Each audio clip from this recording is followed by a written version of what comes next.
Steering rod टूटने से RTC bus बेकाबू होकर उलट गई, 20 मुसाफिर शदीद जख्मी।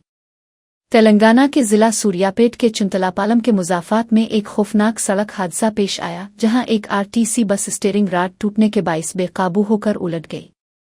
ये हादसा इस वक्त पेश आया जब बस कूदित से नकुगोडम की तरफ जा रही थी।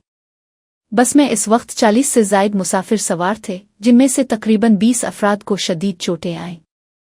जख्मियों को फौरी तौर पर मिलचरोव और हुजूर नगर के करीबी सरकारी अस्पतालों में मुंतकिल किया गया। वाक़ये के बाद मकामी हुक्काम ने जाए हादसा पर पहुंचकर रेस्क्यू ऑपरेशन किया और हादसे की वजूहात जानने के लिए तहकीकात शुरू कर दी गई है।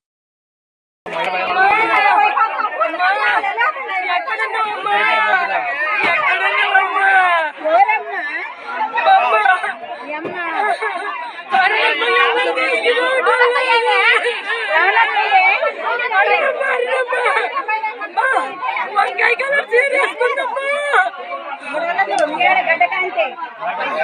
వంకాయ కలర్ చీర వేసుకుందమ్మా